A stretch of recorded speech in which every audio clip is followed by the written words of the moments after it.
하나님이 오늘 우리에게 주신 말씀은 빌립보서 2장 5절부터 11절 말씀입니다. 제가 읽겠습니다. 너희 안에 이 마음을 품으라.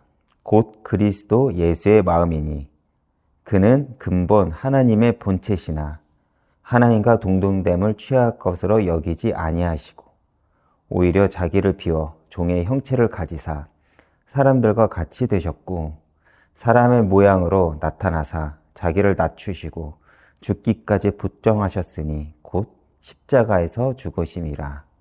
이러므로 하나님이 그를 지극히 높여 모든 이름 위에 뛰어난 이름을 주사 하늘에 있는 자들과 땅에 있는 자들과 땅 아래에 있는 자들로 모든 무릎을 예수의 이름에 꿇게 하시고 모든 입으로 예수 그리스도를 주라 시인하여 하나님 아버지께 영광을 돌리게 하셨느니라. 아멘. 말씀 전하겠습니다. 오늘은 종료주일입니다. 그리고 내일부터 고난주간이 시작됩니다. 매년 우리는 종료주일을 시작으로 고난주간을 보내고 있습니다. 여러분들은 매년 돌아오는 고난주간을 어떻게 묵상하며 지내고 계십니까? 사실 우리가 예수를 믿게 된 동기가 많은 경우 이런 것들입니다. 예수를 믿으면 잘 되고, 예수를 믿으면 편안하고, 예수를 믿으면 성공할 거라는 어떤 그런 기대감이죠. 사실 우리가 처음 복음 들었을 때 기뻤던 이유가 무엇입니까? 내 삶이 달라질 것 같아서, 문제가 해결될 것 같아서, 그리고 내게 막혔던 그 길이 열릴 것 같아서 우리는 기뻐했을 것입니다.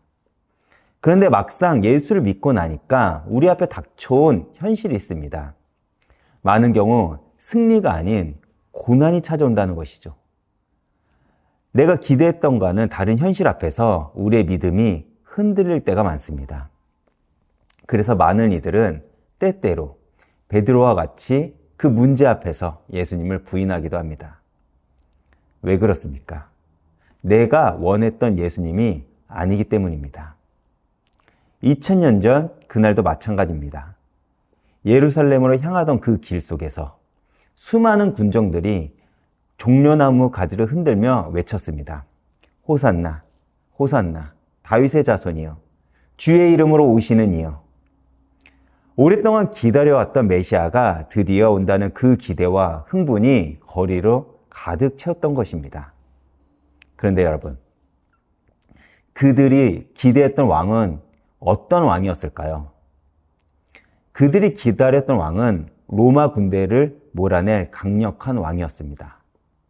세상의 힘으로 세상을 이기는 왕, 자신들을 해방시켜줄 정치적 메시지를 가진 그 대단한 왕이었습니다. 그래서 군중들은 예수님이 나귀를 타고 예루살렘에 입성하실 때 굉장히 기뻐했죠. 드디어 우리 편이 되어줄 강력한 왕이 왔다고 생각했기 때문입니다. 우리가 처음 예수를 믿었을 때 기뻐했던 것과 같은 마음이겠죠. 그런데 예수님이 타고 오신 것은 무엇이었습니까? 대단한 말이 아닙니다. 어린 낙이었습니다.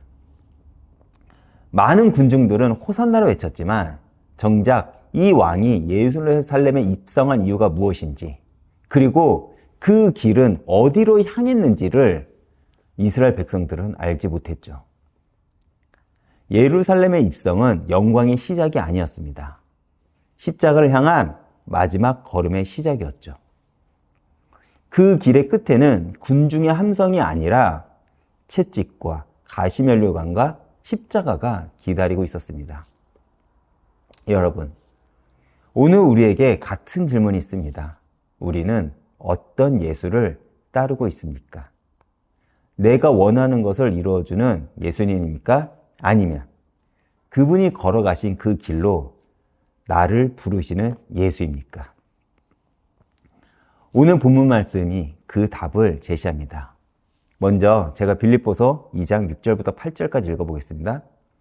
그는 근본 하나님 본체시나 하나님과 동등됨을 취할 것으로 여기지 아니하시고 오히려 자기를 비워 종의 형체를 가지사 사람들과 같이 되셨고 사람의 모양으로 나타나사 자기를 낮추시고 죽기까지 복종하셨으니 곧 십자가에 죽으심이라. 지금 빌립보서 저자는 예수님을 근본 하나님 본체라고 말을 합니다. 그렇다면 이것은 무엇을 의미하는 것일까요? 여기서 본체라는 말은 헬라어로 풀이해보면 본질적인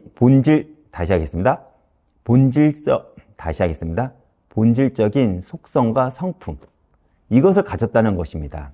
즉 예수님은 하나님과 단순히 가까운 존재가 아니라 본질적으로, 그리고 속성에 있어서, 그리고 영광에 있어서 완전히 하나님과 동등하신 분이라는 것이죠. 그렇기에 예수님은 본래 하나님의 본질을 같이 소유하고 계셨다라고 성경은 이야기를 합니다. 그렇다면 예수님의 영광을 받을 만하지 않습니까? 그런데 성경은 하나님과 동등됨을 취할 것으로 여기지 아니하였다라고 이야기를 합니다. 그렇다면 이것은 또 무엇을 의미하는 걸까요? 여기에는 여러 학자들의 말을 종합해보면 이런 의미를 가집니다. 자신의 권위와 영광을 온전히 포기했다. 강제로 빼앗긴 것이 아니라 자발적으로, 그리고 온전히 자기의 영광을 버렸다는 것입니다. 여러분들은 이 사실이 이해가 되십니까? 사실 저는 이해가 되지 않습니다. 왜냐? 우리는 어떻죠? 우리는 작은 자존심 하나에도 우리는 너무나도 쉽게 분노를 합니다. 또 내 헌신과 희생을 알아주지 않으면 섭섭해하고 원망을 하죠. 또 나보다 낫다고 생각했던 사람이, 나보다 굉장히 낮았다고 생각했던 사람이 나보다 인정을 받으면 우리는 질투와 시기심을 가집니다. 그리고 조금이라도 내 권리가 침해를 받으면 참지를 못하죠. 이것이 우리의 어쩌면 실존적인 모습일 것입니다. 그런데 하나님의 본체이신 그 분이 모든 영광을 스스로 비우시면서 종의 몸을 입고 오셨다고 성경은 이야기를 합니다. 우리가 왜 열심히 살죠? 더 잘 되기 위해서 아닙니까?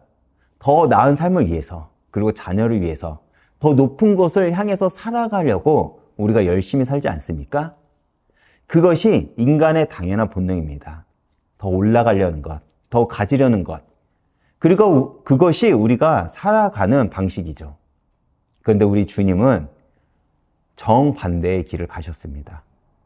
가장 높은 곳에서 가장 낮은 곳으로 내려오셨죠.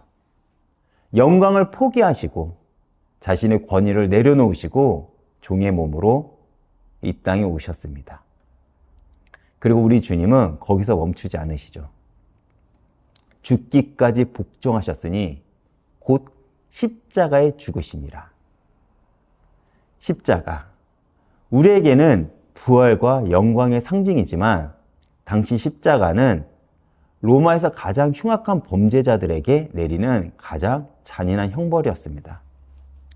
즉, 하나님의 본체이신 예수님이 십자가를 지셨다는 것은 가장 수치스럽고 가장 고통스럽고 가장 낮은 자리까지 내려가셔서 죽었다는 것입니다. 사실 예수님이 나를 위해 십자가를 지셨다. 저는 이 말이 이전까지는 관념적으로 그리고 막연하게 받아들였습니다. 다시 말해 실질적으로는 이해가 되지 않았다는 거예요. 그런데 제 인생의 한 사건을 통해 예수님의 그 십자가 사건이 조금이나마 이해가 되었습니다. 그것이 무엇이냐면 바로 제 딸 시아가 태어났을 때입니다. 여러분, 가정을 한번 해봅시다. 만약 제가 한 가지 조건만 지키면 제 딸이 평생 성공이 보장된다고 합시다. 평생 건강하고 성공이 보장된다고 해봅시다. 그런데 그 조건이 제가 망하는 거예요. 그냥 망하는 것도 아니고 최고의 수치와 멸시를 당하면서 망하는 겁니다. 아마 누가 봐도 저주받았다고 생각할 정도로 처참하게 망하는 것이 그 조건이라고 해봅시다. 그렇다면 제가 그 조건을 받아들일까요? 저는 받아들일 것 같습니다. 그냥 받는 것도 아니고 아주 기쁘게 받아들일 것입니다. 왜요? 그만큼 저는요, 제 딸을 사랑하니까 그렇습니다. 그래서 히브리서 12장 2절을 보면 히브리서 기자는 예수님의 십자가를 이렇게 설명합니다. 믿음의 주요 또 온전케 하시는 이인 예수를 바라보자. 그는 그 앞에 있는 기쁨을 위하여 십자가를 참으사 부끄러움을 개의치 아니하시더니 하나님 보좌 우편에 앉으셨느니라. 이게 무슨 말이죠? 예수님은 그저 극한 인내를 통해서 십자가를 돌파한 것이 아니라 어떠한 것을 즐거워했기에 십자가를 돌파했다는 것입니다. 그렇다면 예수님이 바라본 그 즐거움은 무엇이었을까요? 바로 이것입니다. 언젠가는 우리가 거룩해지고, 언젠가는 예수님을 닮고, 언젠가는 내가 하나님 앞에 칭찬받을 그 나를 당신 앞에 세워두고 십자가를 지셨다는 것입니다. 우리가 언젠가는 예수님을 닮아가 그 모습을 바라보면서 그것을 기뻐하시면서 우리 주님은 십자가를 돌파했다는 것이죠. 오늘은 종려주일입니다. 이날 군중들이 원했던 왕은 세상을 다스리고 가장 높은 곳에 올라가는 왕이었습니다. 그런데 예수님은 가장 낮은 곳으로 내려오시는 왕이었습니다. 예수님이 예루살렘에 입성하시던 그날, 예수님은 이미 그 길이 어디로 향해 있는지 알고 있었습니다. 체포당하고 채찍질을 당하고 십자가에 달리게 될 것을 우리 주님은 아셨다는 것이죠. 그런데 우리 주님은 뚜벅뚜벅 그 길을 걸어가셨습니다. 자발적으로, 온전히요. 왜 그 십자가의 길을 가셨을까요? 바로 죄로 인해 하나님과 멀어진 우리를 다시 하나님 앞에 세우기 위해서입니다. 우리가 받아야 할 그 수치와 저주를 대신 지시기 위해서죠. 그리고 히브리서 기자의 말처럼 그 십자가 너머에 있을 우리의 모습, 언젠가는 거룩해지고 자유해지고 예수님을 닮아갈 우리를 기쁨으로 바라보셨기 때문입니다. 우리는 예수님의 기쁨입니다. 그리고 이것이 우리를 위한 왕이 걸어가신 길이라는 것이죠. 여러분, 오늘 이 말씀 앞에서 한번 생각해 보면 좋겠습니다. 우리의 신앙은 지금 어떠한지요? 여러분들은 처음 예수님을 만날 때 그 감격이 지금도 살아 계십니까? 또 처음 복음을 들었을 때 십자가 앞에서 그 감격했던 그 순간을 여러분들 여전히 기억하며 살아가고 계십니까? 사실 현장에서 일주일 내내 일하다가 주일에 교회에 나와 예배를 드리고 헌신도 하고 헌금을 하는 것은 쉽지 않은 일입니다. 세상적인 기준으로 봤을 때는 미련한 일이죠. 그럼에도 우리는 그렇기 때문에 스스로에게 물어봐야 할 것이 있습니다. 나는 지금 살아있는 신앙을 가지고 있는가? 바로 이것입니다. 우리의 신앙이 익숙해질수록 말씀에 대해서 우리가 많이 알아갈수록 많은 경우 우리의 신앙은 매너리즘에 빠질 수 있습니다. 처음에는 뜨거웠습니다. 처음 은혜를 받을 때는 모든 것이 새롭기도 했습니다. 찬양의 가사 하나하나가 우리의 눈물이 되고 마음을 치고 그리고 설교의 그 은혜의 말씀이 나를 찌르기도 했습니다. 그런데 언제부턴가 예배가 익숙해지고 기도가 형식이 되고 복음이 당연한 것이 되어버렸습니다. 여전히 교회는 나오고 있지만 마음 어딘가에 우리는 공허함을 느끼고 있는 것이죠. 그저 습관적으로 우리는 예배를 나오고 신앙생활을 하고 있는 것입니다. 그렇다면 우리의 그런 신앙의 매너리즘은 어디서 올까요? 저는 이렇게 생각합니다. 예수님이 얼마나 낮아지셨는가를 잊어버릴 때 오는 겁니다. 십자가가 당연해지는 순간 우리의 신앙은 멈춥니다. 제가 계시록 2장 2절부터 5절까지 읽어보겠습니다. 내가 내 행위와 수고와 내 인내를 알고 또 악한 자들을 용납하지 아니한 것과 자칭 사도라 하되 아닌 자들을 시험하여 그의 거짓된 것을 내가 드러낸 것과 또 내가 참고 내 이름을 위하여 견디고 게으르지 아니한 것을 아노라. 그러나 너를 책망할 것이 있나니 너는 처음 사랑을 버렸느니라. 그러므로 어디서 떨어는지를 생각하고 회개하여 처음 행위를 가지라. 만일 그리하지 아니하고 회개하지 아니하면 내가 내게 가서 내 촛대를 그 자리에서 옮기리라. 에베소 교회를 향한 하나님의 책망이죠. 사실 에베소 교회는 분명 신앙생활에 게으르지 않았습니다. 그런데 왜 책망을 받았죠? 내가 처음 사랑을 버렸기 때문입니다. 여러분, 잃어버린 것과 버린 것은 전혀 다르죠. 잃어버린 것은 내 의도가 담기지 않았지만 버린 것은 내 의도가 담겼습니다. 에베소 교회는 처음 사랑을 버린 것으로 책망을 받았습니다. 제가 지난주에도 이야기를 했듯이 성도에게 사명은 오늘 하루입니다. 왜냐? 그 하루가 쌓여 하나님의 역사가 되기 때문입니다. 그래서 사단은 오늘 하루를 망치려 하죠. 우리가 오늘 하루를 성공하는 방법은 한 가지입니다. 바로 처음 사랑을 기억하는 것. 내가 어디서 그 사랑을 버렸는지를 기억해서 다시 돌아가 그 사랑을 품고 하나님이 원하는 그 삶을 살아가는 것입니다.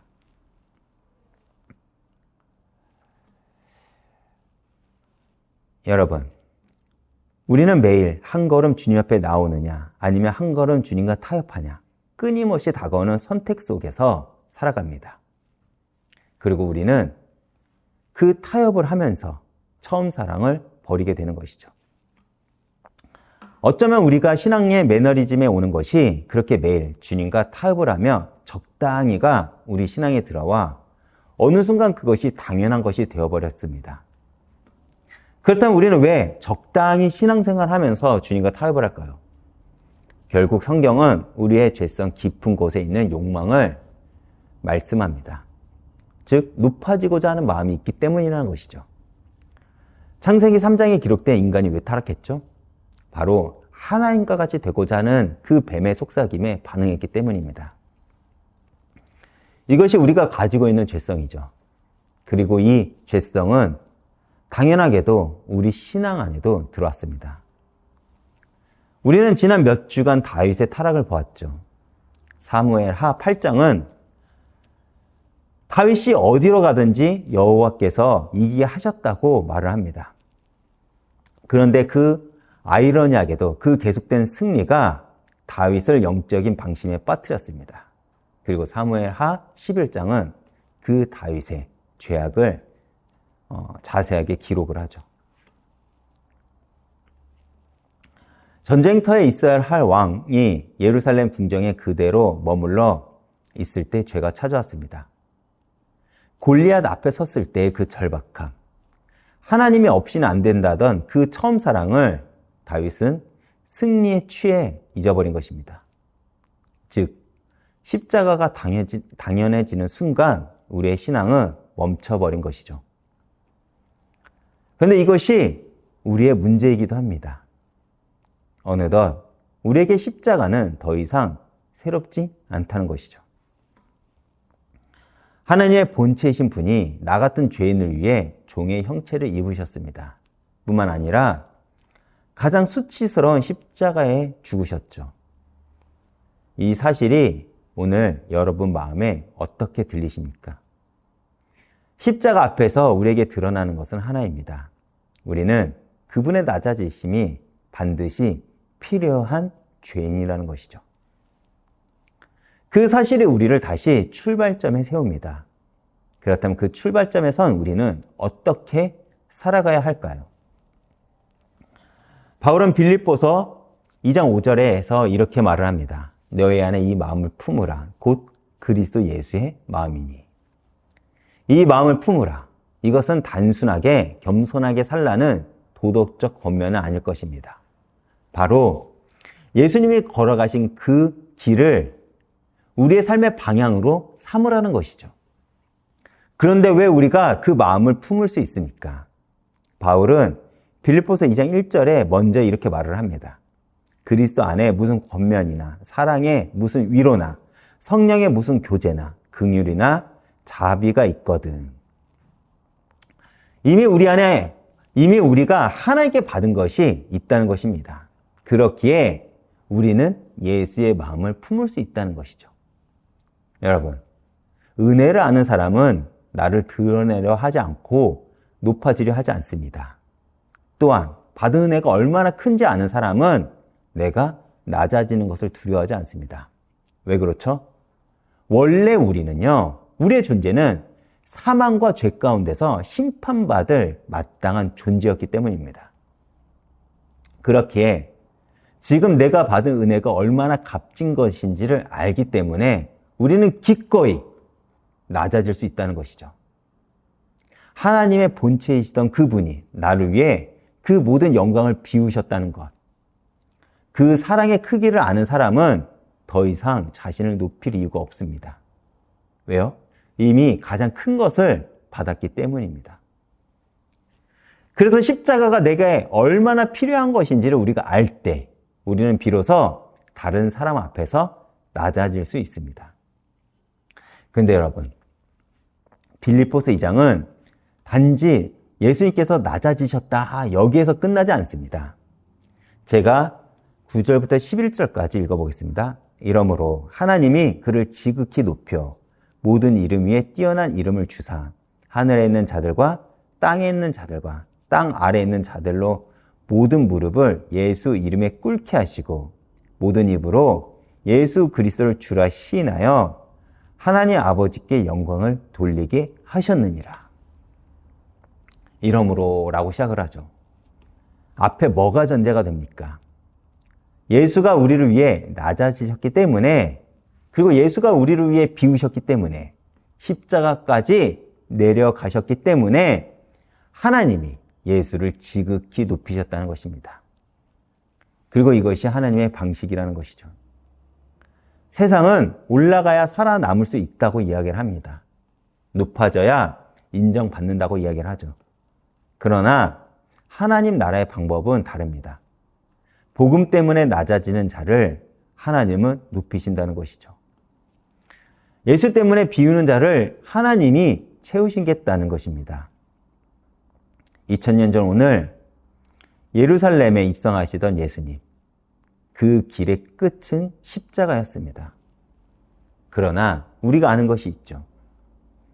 그 십자가가 끝이 아니었습니다. 이후 부활이 있었고 예수님은 승천하셔서 지금 하나님 우편에 우리를 바라보고 계십니다. 즉, 낮아지심 뒤에는 높아지심이 있는 것입니다. 우리가 오늘 종려주의를 맞이하는 이유가 바로 여기 있습니다. 낮아지심 뒤에는 높아지심이 있다는 것, 십자가 뒤에 부활이 있다는 것, 비움 뒤에 채우심이 있다는 것을 우리는 아는 것입니다. 그렇다면 우리는 어떻게 그 마음을 품을 수 있을까요? 그것은 결단의 문제이기 전에 시선의 문제입니다. 즉, 내가 지금 무엇을 바라보고 있느냐의 문제라는 것이죠. 세상의 기준으로 나를 보면 사실 우리는 비교하게 됩니다. 그러나 내 시선이 십자가에 있으며 내가 십자가 앞에서 나를 보면 우리는 다릅니다. 나는 그분의 낮아지심이 필요했던 사람이고 그 은혜로 지금 이 자리에 있다는 것을 우리는 알게 되는 것이죠. 매일 그 십자가 앞에 서는 것, 그것이 신앙의 나타남, 매너리즘에서 우리를 건져낼 것입니다. 매일 그 은혜를 새롭게 받는 것, 그것이 우리를 다시 살아있게 할 것입니다. 오늘 우리는 종려주의를 맞이했습니다. 2000년 전 그날 군중은 호산나를 외쳤죠. 그러나 그들이 원했던 왕과 예수님이 걸어가신 길을 달랐습니다. 군중은 올라가는 왕을 원했지만 예수님은 내려오는 왕이었습니다. 그런데 어쩌면 우리도 그 군중과는 다르지 않을 수도 있습니다. 우리도 내가 원하는 예수님을 기대하죠. 내 삶을 더 편하게, 더 높게, 더 성공적으로 만들어줄 왕을 우리는 여전히 원합니다. 그런데 예수님은 오늘도 우리에게 같은 길을 걸어오십니다. 나귀를 타고 십자가를 향해 내려가는 길로. 그 길이 우리 눈에 어리석어 보일 수도 있습니다. 그러나 그것이 하나님의 방식임을 잊지 마시길 바랍니다. 빌립보서 2장이 우리에게 말하는 것이 무엇입니까? 그 왕이 걸어가신 길을 너도 따르라는 것입니다. 너희 안에 이 마음을 품으라. 낮아지는 것을 두려워하지 말라는 것입니다. 비우는 것을 아까워하지 말라는 것이죠. 왜요? 낮아지신 분을 하나님이 높이셨기 때문입니다. 그리고 십자가 뒤에는 부활이 있기 때문에 담대히 그 길을 가라는 것이죠. 그리고 그 부활은 2000년 전 예수님만의 이야기가 아닙니다. 그 길을 따르는 우리에게도 지금도 동일하게 약속된 이야기라는 것이죠. 여러분, 내일부터 시작될 고난 주간을 시작하면서 한 가지만 기억하시길 바랍니다. 예수님이 걸어가신 그 길, 내려가는 그 길이 결국 하나님이 높이시는 길이었다는 것입니다. 그 길을 아는 사람은 세상의 방식으로 살지 않습니다. 비교하지 않고 내 이름을 높이려 하지도 않습니다. 대신 오늘 하루 십자가 앞에서 사는 것으로 충분해 합니다. 은혜를 받는 것으로 충분해 한다니까요. 에베소 교회를 향해 주님이 말씀하셨듯이 처음 사랑으로 돌아오는 것, 어쩌면 그것이 우리에게 필요한 전부일 수도 있습니다. 이번 주 한 주, 고난주간 한 주 동안 예수님이 걸어가신 그 길을 깊이 묵상해 보시길 바랍니다. 그리고 그 길 끝에 무엇이 있는지를 알면서 걸어가신 예수님을 힘껏 바라보시길 바랍니다. 그리고 그 주간의 끝, 부활의 아침에 하나님께서 우리에게 어떤 은혜를 주실지를 기대하시길 바랍니다. 낮아지심 뒤에는 반드시 높아지심이 있습니다. 왕이 내려온 그 길을 우리도 따라가는 것. 그것이 오늘 종료주일을 맞이하는 우리들의 마땅한 자세일 것입니다. 오늘 이 말씀을 기억하시면서 여러분 삶 위에 부활의 은혜가 있길 주님의 이름으로 축복드리겠습니다. 제가 기도하고 말씀을 마치겠습니다. 하나님 아버지 감사합니다. 종료주일을 맞이하여 우리가 주님 앞에서 이렇게 거룩한 예배를 드렸습니다. 내일부터 고난주간이 시작됩니다. 우리가 고난주간 동안 십자가를 깊이 묵상하면서 우리가 잊어버렸던 처음 사랑을 다시 회복하는 시간이 될 수 있도록 주님께서 역사해 주시옵소서. 주님께서 가신 그 길을 우리가 따라가면서 마침내 우리 역시도 그 부활의 영광을 목도할 수 있도록 주님께서 역사해 주시옵소서. 감사드리며 예수님 이름으로 기도했습니다. 아멘.